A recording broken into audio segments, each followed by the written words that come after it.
सो प्रियो praise the Lord जैमसी की प्रभु यीशु मसीह के नाम में शालोम। आप सभी को प्रभु यीशु मसीह बहुत आयत की आत्मिक आशीष और बरकतें। सो प्रियो आज हम बात करेंगे प्रभु यीशु मसीह के वचन की, जहाँ पर प्रभु यीशु मसीह अपने शिष्यों को यानी अपने चेलों को जंगली बीज और गेहूं के बारे में बता रहे हैं। उन्होंने वहाँ पर एक दृष्टांत दिया। आज हम उस दृष्टांत के बारे में जानेंगे और जो प्रभु यीशु मसीह ने वहाँ पर बातें समझाई हैं उन सभी बातों को हम जानेंगे और समझेंगे प्रियो, क्योंकि अब हम अंत के भी अंत में बैठे हुए हैं, जहाँ प्रभु यीशु मसीह ने कहा था अपने शिष्यों से, मत्ती रचित सुसमाचार उसके 24वें अध्याय में प्रभु यीशु मसीह ने कहा था कि लोग सोचते होंगे कि सब कुछ ठीक है, लेकिन अचानक से उन पर विपत्ति आ पड़ेगी।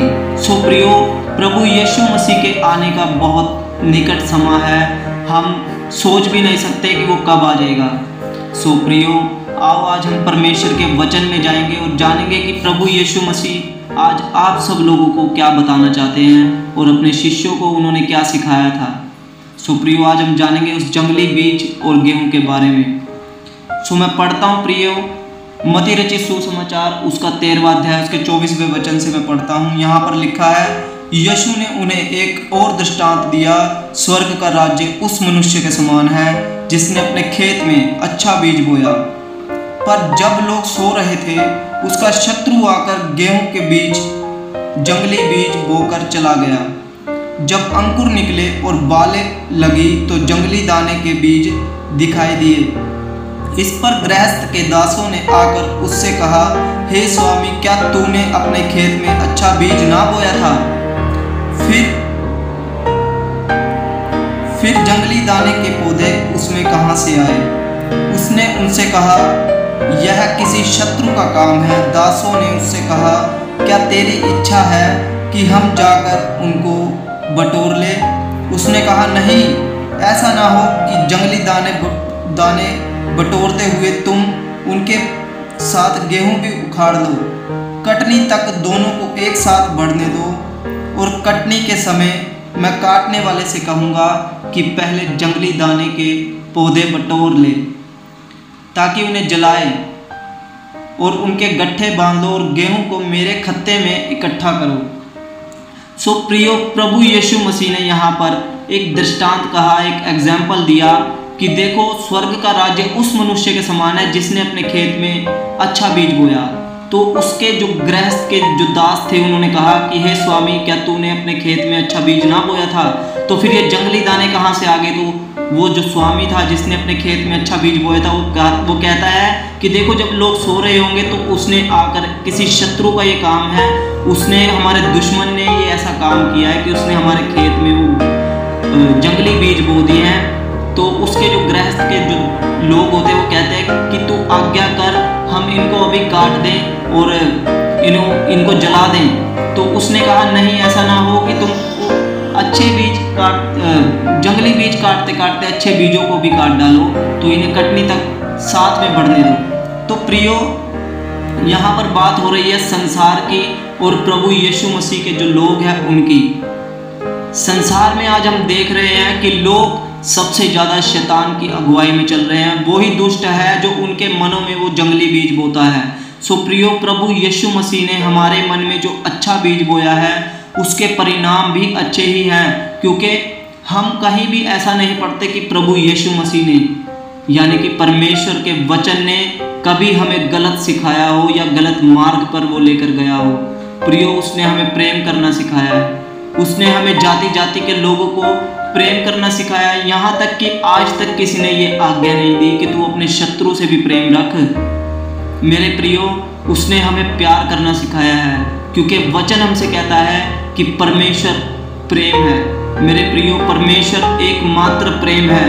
उसने कहा कि संसार तुम्हें छोड़ सकता है, बच्चा पैदा, जो तुम्हारी माँ है वो तुम्हें छोड़ सकती है जिसने तुम्हें पैदा किया है, लेकिन मैं ना तो तुम्हें कभी छोड़ूंगा ना कभी त्यागूंगा। प्रियो, यहाँ पर इस संसार में धोखा देने वाले व्यक्ति आपको सबसे ज़्यादा मिलेंगे।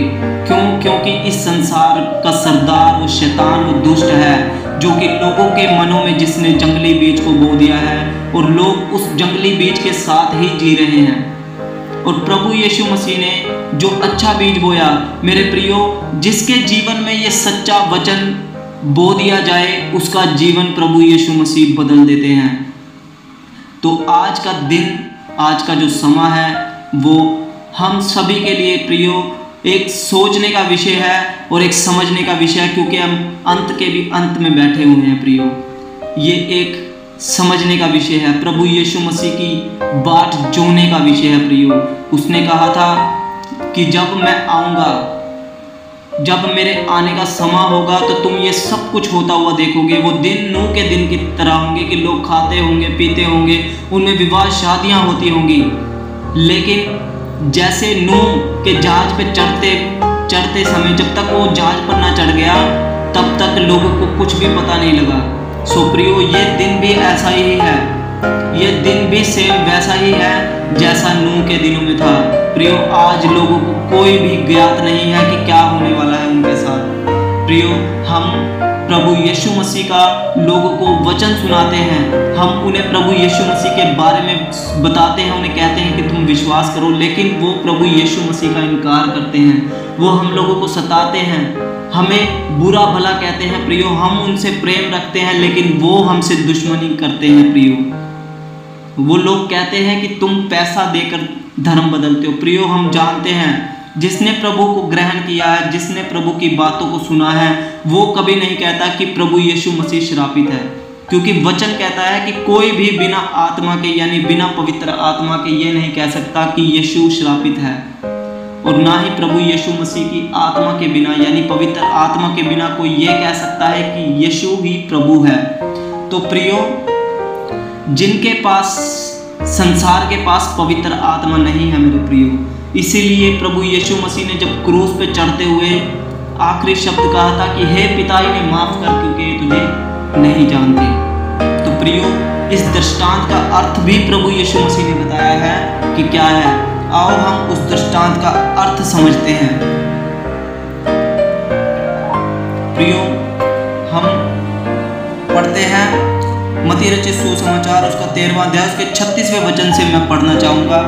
यहाँ पर लिखा है, तब वह भीड़ को छोड़कर घर में आया और उसके चेलों ने उसके पास आकर कहा, खेत के जंगली दाने का दृष्टांत हमें समझा।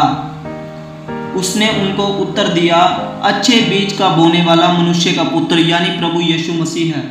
खेत संसार है, अच्छा बीज राज्य की संतान है, यानी कि जो प्रभु यीशु मसीह पर विश्वास करने वाले उस राज्य में प्रवेश करते हैं, जो उसकी मर्जी और उसकी इच्छा के अनुसार चलते हैं, ये वो लोग हैं जिनको राज्य की संतान कहा गया है। और जंगली बीज उस दुष्ट की संतान है, जिस शत्रु ने उनको बोया वह शैतान है। कटनी जगत का अंत है और काटने वाले स्वर्गदूत हैं। अतः जैसे जंगली दाने बटोरे जाते हैं और जलाए जाते हैं, वैसा ही जगत के अंत में होगा। मनुष्य का पुत्र अपने स्वर्गदूतों को भेजेगा और वे उसके राज्य में से सब ठोकर के कारणों को और कुकर्म करने वालों को इकट्ठा करेंगे और उन्हें आग के कुंड में डालेंगे, जहाँ रोना और दांत पीसना होगा। उस समय धर्मी अपने पिता के राज्य में सूर्य के समान चमकेंगे। जिसके काम हो वह सुन ले कि आत्मा लोगों से यानी कलीसियाओं से क्या कहता है। मेरे प्यारे भाई बहनों, आज हमें ये समझने की ज़रूरत है कि हम किस सदी में जी रहे हैं और किस समय में जी रहे हैं। हमें प्रभु यीशु मसीह का, परमेश्वर का भय रखकर जीना चाहिए मेरे भाई और बहनों। हमें डरना चाहिए कि वो कभी भी आ सकता है, और कभी भी का मतलब होता है कि अभी 2 सेकंड बाद भी वो आ सकता है। जब आप ये वीडियो देख रहे हैं, ये सुन रहे हैं, वो तब भी आ सकता है मेरे प्रियो। हमें सुचेत रहना चाहिए, हमें जागरूक रहना चाहिए। यहाँ प्रभु यीशु मसीह ने बताया कि जो जंगली बीज बोने वाला है वो दुष्ट है, जो लोगों के मनों में बीज बो रहा है, और जो अच्छा बीज बोने वाला है वो प्रभु यीशु मसीह है, जिसने लोगों के मन में अच्छा बीज बोया। और राज्य की संतान वो है जो प्रभु यीशु मसीह पर विश्वास करके अपने दुखों में, अपनी तकलीफ़ों में कभी उसको ना छोड़ा, ना उसको कभी उसका इनकार किया। वो लोग जो सहते रहे, उनका घर में ही विरोध होता रहा मेरे प्यारे भाई बहनों, लेकिन उन्होंने प्रभु यीशु मसीह को नहीं छोड़ा। उनके अपने घर के लोगों ने उसका तिरस्कार किया। प्रभु यीशु मसीह ने कहा कि देखो मनुष्य का पुत्र अपने घर में आया और उसी के घर वालों ने उसका इनकार किया और तिरस्कार किया। तो मेरे प्यारे भाई बहनों, प्रभु यीशु मसीह का जब लोगों ने इनकार किया तो वो हमारा क्यों ना करेंगे, वो हमारे साथ बुरा क्यों ना करेंगे। पौलुस कहता है कि ये लोग इसीलिए हमारे साथ ऐसा करते हैं क्योंकि हमने उनके जैसे काम करने छोड़ दिए हैं, क्योंकि हम उनकी तरह अंधकार में नहीं चलते हैं। हम ज्योति की संतान हैं मेरे प्यारे भाई बहनों। हम उन पर वो रोशनी प्रकट करते हैं कि वो इसीलिए प्रभु यीशु मसीह का विरोध करते हैं, क्योंकि उनके जीवन में जो लोग पाप कर रहे हैं, जो गुनाह कर रहे हैं, जब उन पर रोशनी प्रकट होती है मेरे प्यारे भाई बहनों, तो वो सोचते हैं कि हमारे जो पाप है, जो हमारे गुनाह है, वो तो सबके सामने प्रकट हो जाएंगे। इसीलिए वो प्रभु यीशु मसीह का इनकार करते हैं मेरे प्यारे भाई बहनों। सो इस वचन का अर्थ यही है प्यारे भाई बहनों कि जगत का अंत बहुत जल्द होने वाला है और हमारा प्रभु यीशु मसीह स्वर्ग से आने वाला है।